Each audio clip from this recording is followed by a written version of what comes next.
Hi dears, I'm Shamna by Race World. അപ്പോൾ നമ്മൾ ഇന്ന് കൊണ്ടുവന്നിരിക്കുന്ന കളക്ഷൻസ് 3 പീസ് സെറ്റിന്റെ കളക്ഷൻ അതുപോലെ തന്നെ കുർത്തിയുടെ കളക്ഷൻ ആണ് കേട്ടോ. അപ്പോൾ നമുക്ക് നമ്മുടെ കളക്ഷൻസ് ഓരോന്നായിട്ട് കാണാം കേട്ടോ. നമുക്ക് ഇതാണ് കേട്ടോ ഫസ്റ്റ് വൺ വന്നിട്ടുള്ളത്. നമുക്ക് ഒരുപാട് എൻക്വയറി ഉണ്ടായിരുന്ന ഒരു ഐറ്റം ആണ്. മൽച്ചന്തേരിയിൽ വരുന്ന ടോപ്പിന്റെ കളക്ഷൻ കൊണ്ടുവരാൻ പറഞ്ഞിട്ട് കേട്ടോ. അപ്പോൾ ഇതാ നമ്മുടെ മൽച്ചന്തേരിയിൽ വരുന്ന ടോപ്പിന്റെ കളക്ഷൻ ആണ് നമ്മൾ ഫസ്റ്റ് വൺ കാണിക്കുന്നത് കേട്ടോ. ഇതുപോലെയാണ് കേട്ടോ വന്നിട്ടുള്ളത്. ഫുള്ള് നമുക്ക് ഇതുപോലെ ഇങ്ങനെ ത്രെഡ് വർക്ക് വന്നിട്ടുണ്ട്. അതിന്റെ ഒരു യോക്ക് പോർഷനിൽ ഇതുപോലെയാണ് കേട്ടോ വന്നിട്ടുള്ളത്. ഇതിന്റെ ഒരു സെന്റർ പോർഷനിൽ ചെറിയ ചെറിയ പ്ലീറ്റ്സ് നമുക്ക് കൊടുത്തിട്ടുണ്ട് കേട്ടോ. ഇതുപോലെയാണ് കേട്ടോ നമുക്ക് സ്ലീവ് വരുന്നത്. സ്ലീവിന്റെ എൻ പോർഷനിൽ നമുക്ക് ഒരു പടി പോലെ കൊടുത്തിട്ടുണ്ട് കേട്ടോ. ബാക്ക് പോർഷൻ നമുക്കിത് പ്ലെയിൻ ആയിട്ടാണ് കേട്ടോ വന്നിട്ടുള്ളത്. നല്ലൊരു ഐറ്റം ആണ്, നല്ലൊരു പാർട്ടി വെയർ ഐറ്റം ആണ് കേട്ടോ. ഇതെങ്ങനെയാണ് കേട്ടോ വരുന്നത്. നമുക്കിതില് ബോഡി പോർഷനിൽ നമുക്കിതിന് ലൈനിങ് അറ്റാച്ച്ഡ് ആണ് കേട്ടോ വരുന്നത്. ഇതിൽ കാണുന്ന ഒരു കളർ തന്നെയാണ്, ചെറിയൊരു മാറ്റം ഉണ്ട് കേട്ടോ നമ്മൾ ഇതിൽ കാണുന്നതിനേക്കാളും. അപ്പോൾ ഇതാ നമ്മളുടെ മൽച്ചന്തേരിയിൽ വരുന്ന ഐറ്റം ആണ്. അപ്പോൾ നിങ്ങൾക്ക് ഇത് ഇഷ്ടപ്പെട്ടിട്ടുണ്ടെങ്കിൽ പെട്ടെന്ന് തന്നെ സ്ക്രീൻഷോട്ട് എടുത്തിട്ട് നമ്മുടെ സ്ക്രീനിൽ കാണുന്ന നമ്പറിലേക്ക് വാട്സപ്പ് ചെയ്തു കേട്ടോ. ഇതാണ് കേട്ടോ നമുക്ക് ഇതിൽ വന്നിരിക്കുന്ന ത്രെഡിന്റെ വർക്ക് ഇങ്ങനെയാണ് കേട്ടോ വന്നിട്ടുള്ളത്. നല്ലൊരു ഐറ്റം ആണ്. നമുക്കിത് അവൈലബിൾ ആയിട്ടുള്ള സൈസസ് ഒക്കെ നമ്മൾ സ്ക്രീനിൽ കൊടുക്കുന്നുണ്ട് കേട്ടോ. പ്രൈസും സ്ക്രീനിൽ കൊടുക്കുന്നുണ്ട്. നമുക്ക് നെക്സ്റ്റ് വൺ നോക്കാം. നെക്സ്റ്റ് വൺ വരുന്നത് 3 പീസ് സെറ്റ് ആണ്. ഞാനിവിടെ വെയർ ചെയ്തിരിക്കുന്ന സെയിം തന്നെയാണ് കേട്ടോ നെക്സ്റ്റ് വൺ വന്നിട്ടുള്ളത്. കോട്ടണിലാണ് നമുക്കിതിൻ്റെ ഒരു മെറ്റീരിയൽ വരുന്നത് കേട്ടോ. ടോപ്പ് വരുന്നത് ഇതുപോലെയാണ് കേട്ടോ. നമുക്ക് ടോപ്പ് വന്നിട്ടുള്ളത് പ്യോർ കോട്ടൺ തന്നെയാണ് കേട്ടോ. ഇതുപോലെയാണ് കേട്ടോ വന്നിട്ടുള്ളത്. ബാക്ക് പോർഷനും സെയിം ആ ഒരു പ്രിന്റ് കേട്ടോ. നല്ലൊരു കോളർ നെക്കാണ് കൊടുത്തിരിക്കുന്നത്. സ്ലീവ് ഒക്കെ ഇങ്ങനെ കേട്ടോ സ്ലീവ് വന്നിട്ടുള്ളത്. സ്ലീവിൻ്റെ എൻഡിൽ സെയിം ആ ഒരു ക്ലോത്ത് കൊണ്ട് ഒരു പടി പോലെ കൊടുത്തിട്ടുണ്ട്. സ്ലിറ്റഡ് ആണ്. നമുക്കിതിന് ലൈനിങ് അറ്റാച്ച്ഡ് ആണ് കേട്ടോ.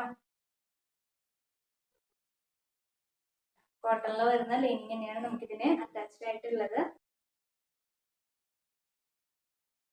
ബോട്ടം വരുന്നത് ഇതുപോലെയാണ് കേട്ടോ. ബോട്ടം വന്നിട്ടുള്ളത് ബാക്ക് പോർഷനിൽ ഇലാസ്റ്റിക്, ഫ്രണ്ടിൽ പടി, സൈസ് അഡ്ജസ്റ്റ് ചെയ്ത് ടൈറ്റ് ചെയ്ത് കെട്ടിക്കൊടുക്കുകയും ചെയ്യാം കേട്ടോ. ബോട്ടത്തിൽ നമുക്ക് വൺ സൈഡ് പോക്കറ്റ് കൂടി കൊടുത്തിട്ടുണ്ട്. ഇങ്ങനെ കേട്ടോ നമുക്ക് ഇതിൻ്റെ ആ ഒരു ബോട്ടം വരുന്നത്. ദുപ്പട്ട വരുന്നത് ഇതുപോലെയാണ് കേട്ടോ. ദുപ്പട്ട വന്നിട്ടുള്ളത് ദുപ്പട്ട പ്യോർ കോട്ടൺ അല്ല, ചെറിയൊരു മിക്സിങ് വരുന്ന ദുപ്പട്ടയാണ് കേട്ടോ.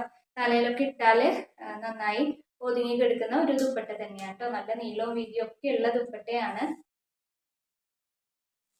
അത് ഈ ഒരു 3 പീസ് സെറ്റൊക്കെ ഇത്രയും കുറഞ്ഞ റേറ്റിലൊക്കെ കിട്ടുമ്പോൾ നിങ്ങൾ മിസ് ചെയ്യണ്ട കേട്ടോ, പർച്ചേസ് ചെയ്തു കേട്ടോ. നമുക്കിത് അവൈലബിൾ ആയിട്ടുള്ള സൈസും പ്രൈസും ഒക്കെ നമ്മൾ സ്ക്രീനിൽ കൊടുക്കുന്നുണ്ട് കേട്ടോ. നമുക്ക് ഇതിനൊക്കെ ഷിപ്പിംഗ് ചാർജ് വരിക ഒരു 50 റുപ്പീസ് അല്ലെങ്കിൽ അതിൻ്റെ ഉള്ളിലൊക്കെ ആയിരിക്കും കേട്ടോ നമുക്കിതിന് ഷിപ്പിംഗ് ചാർജ് വരിക. നമ്മുടെ ഇപ്പോഴത്തെ ഷിപ്പിംഗ് ചാർജ് നോക്കുമ്പോൾ അത് കുറവാണ് കേട്ടോ. ഓഫീസ് വെയർ ആയിട്ടൊക്കെ വെയർ ചെയ്യാൻ പറ്റിയ നല്ല റേറ്റ് ആണ് കേട്ടോ. അപ്പോൾ നിങ്ങൾക്ക് ഇത് ഇഷ്ടപ്പെട്ടിട്ടുണ്ടെങ്കിൽ നിങ്ങളിത് മിസ് ചെയ്യണ്ട കേട്ടോ. അപ്പോൾ നമുക്ക് നെക്സ്റ്റ് വൺ നോക്കാം. ഇതാണ് കേട്ടോ നമുക്ക് നെക്സ്റ്റ് വൺ വന്നിരിക്കുന്നത്. കോട്ടൺ ആണ് കേട്ടോ. നമുക്ക് ഇതിൻ്റെ ഒരു മെറ്റീരിയൽ വന്നിട്ട് ഇതിൻ്റെ മെറ്റീരിയൽ നമുക്ക് കോട്ടൺ ആണ് വരുന്നത്. ഇതുപോലെ ഇങ്ങനെ ചെറിയ ചെറിയ പ്ലീറ്റ്സ് പോലെ ഇങ്ങനെ കൊടുത്തിട്ടുണ്ട്. ഇതിൻ്റെ നെക്ക് ഇങ്ങനെയാണ് കേട്ടോ വന്നിട്ടുള്ളത്. സ്ലീവ് ഒക്കെ സെയിം ആ ഒരു ക്ലോത്ത് കൊണ്ട് ഒരു പടി പോലെ കൊടുത്തിട്ടുണ്ട് കേട്ടോ. ബാക്ക് പോർഷനും സെയിം ആ ഒരു പ്രിന്റ് തന്നെയാണ് കേട്ടോ വന്നിട്ടുള്ളത്. നല്ല റേറ്റ് ആണ്. അത് നല്ല ബഡ്ജറ്റ് ഫ്രണ്ട്ലിയിലാണ് കേട്ടോ നമ്മൾ കൊണ്ടുവന്നിട്ടുള്ളത്. സ്ലിറ്റഡ് ആണ്. നമുക്കിതിന് ലൈനിങ് അറ്റാച്ച്ഡ് ആണ് കേട്ടോ. ബാക്ക് പോർഷനൊക്കെ സെയിം ആ ഒരു പ്രിന്റ് തന്നെയാണ് കേട്ടോ വന്നിട്ടുള്ളത്. നല്ല റേറ്റ് ആണ് കേട്ടോ. അപ്പോൾ നിങ്ങൾക്ക് ഇത് ഇഷ്ടപ്പെട്ടിട്ടുണ്ടെങ്കിൽ സ്ക്രീനിൽ കാണുന്ന നമ്പറിലേക്ക് സ്ക്രീൻഷോട്ട് എടുത്തിട്ട് വാട്സപ്പ് ചെയ്യാം കേട്ടോ. നമുക്കിത് നിവർത്തിയ ഫോട്ടോ ഉണ്ടാവില്ല, നിവർത്താത്ത ഫോട്ടോ നമ്മുടെ കയ്യിൽ ഉണ്ടാവും കേട്ടോ. അപ്പോൾ ഇങ്ങനെയാണ് കേട്ടോ ഈ ഒരു കുർത്തി വരുന്നത്. അപ്പോൾ നമുക്കിത് അവൈലബിൾ ആയിട്ടുള്ള സൈസും പ്രൈസും ഒക്കെ നമ്മൾ സ്ക്രീനിൽ കൊടുക്കുന്നുണ്ട് കേട്ടോ. അപ്പോൾ ഇത്രയാണ് നമ്മുടെ ഇന്നത്തെ കളക്ഷൻസ്. അപ്പോൾ ഇതിൽ കളക്ഷൻസ് പ്രൈസസ് ഒക്കെ നിങ്ങൾക്ക് ഇഷ്ടപ്പെടുകയാണെന്നുണ്ടെങ്കിൽ ഒന്ന് ലൈക്ക് ചെയ്യുക, കമൻറ്റ് ചെയ്യുക, അതുപോലെ നിങ്ങളുടെ ഫ്രണ്ട്സിനും റിലേറ്റീവ്സിനും ഒക്കെ ഒന്ന് ഷെയർ ചെയ്ത് കൊടുക്കുക കേട്ടോ. ഇൻഷാല്ലാ അടുത്ത പ്രാവശ്യം മറ്റൊരു കളക്ഷൻ്റെ വീഡിയോ ആയിട്ട് വരാം. അതുവരെ എല്ലാവർക്കും ബൈ.